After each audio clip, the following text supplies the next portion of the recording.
Hello, ഇത് ഭീഷ്മ ബോയ്സിൻ്റെ പഴയൊരു വടംവലി മത്സരമാണ്. ചാമ്പ്യൻഷിപ്പ് മത്സരമാണ്.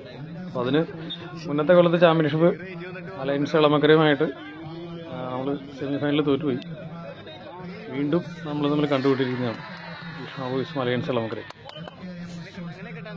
അപ്പോൾ അന്നൊക്കെ ഏറ്റവും കൂടുതൽ ടൈറ്റ് തന്നുകൊണ്ടിരിക്കുന്ന ടീമുകളിലൊരു ടീമാണ് അലയൻസ് എളമക്കര, സമന്വയ പറവൂർ, കിങ്സ് പറവൂർ. ഇതൊക്കെയാണ് നമ്മുടെ ജില്ലയിലെ ചാമ്പ്യൻസ് എടുക്കുന്നത്. ബാസ് boys Vayikkara, team red star Paravur. Alliance ആയിട്ടുള്ള മത്സരം എപ്പോഴും എന്ന് പിടിച്ചാലും ടൈറ്റാണ്. നമ്മൾ മരിച്ചിട്ട് നമുക്ക് അടുത്ത വലിക്ക് നമ്മൾ ജയിച്ചു കഴിഞ്ഞാൽ പോകാൻ പറ്റുള്ളൂ. അപ്പോൾ അന്ന് നടന്ന ഒരു മികച്ച മത്സരത്തിൻ്റെ വീഡിയോ കിട്ടിയതാണ്. ഒന്ന് കണ്ടു നോക്കുക.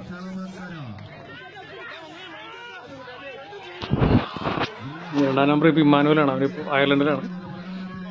ഇമ്മാനുവൽ അയർലൻഡിൻ്റെ 1-ാം നമ്പറിലും 3-ാം നമ്പറിലും കളിക്കുന്ന കളിക്കാരനാണ്. ഇമ്മാനുവലിൻ്റെ വീടിനടുത്തുള്ള മത്സര കോർട്ടാണ് ഭൂമിത്ര നെടുവല്ലൂരിൻ്റെ. നമ്മുടെ ക്യാപ്റ്റൻ രതീഷ്. ഞാനൊക്കെ തീരാറാക്കാൻ ചെണ്ടയെന്നൊരു വിളി വിളിക്കും. 4 ജെനി, 5 സാലി,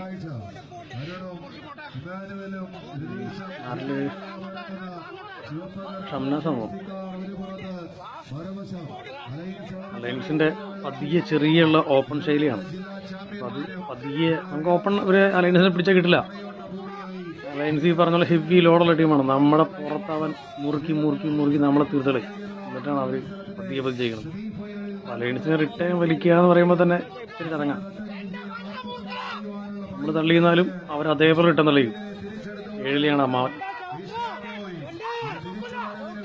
ലക്ഷ്മൺ പറയും കൃത്യമായിട്ട് എങ്ങനെയാണ് എപ്പോഴാണ് എന്താ ചെയ്യേണ്ടതെന്നുള്ളത്.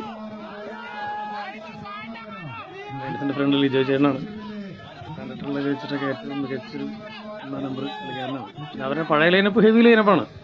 അതിൽ സിജോ 4-ാം നമ്പർ ഇപ്പോൾ സാലിസ്ബറിയിലുണ്ട്, UK-യിൽ.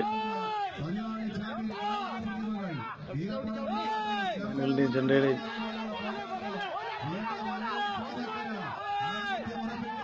ലക്ഷ്മൺ നമ്മുടെ അടുത്ത് കൃത്യമായിട്ട് പറഞ്ഞു എങ്ങനെയാണ് എപ്പോഴാണ് എന്താ ചെയ്യേണ്ടതെന്നുള്ളത് കേട്ടോ. ആ സമയത്ത് ചെയ്തിട്ട് മാത്രമേ കാര്യമുള്ളൂ. അല്ലാതെ ഇവർ നമ്മൾ ഓപ്പൺ തള്ളി കഴിഞ്ഞാൽ കിട്ടുന്ന ടീമല്ല ഇവർ. സോറി കേട്ടോ, 6-ാം നമ്പറിൽ അവിടെ സുനിചേട്ടനാട്ടോ, നമ്മുടെ ഭാഗ്യ കളിക്കാരൻ സുനിചേട്ടനാണ് 6-ാം നമ്പറിൽ. എന്തായാലും മത്സരം ഒന്ന് ആസ്വദിച്ചു. നല്ല കിടുക്കൻ മത്സരമാണ്. അങ്ങോട്ടും ഇങ്ങോട്ടും ലീഡുകൾ മാറി മറയുന്ന മത്സരമാണ്.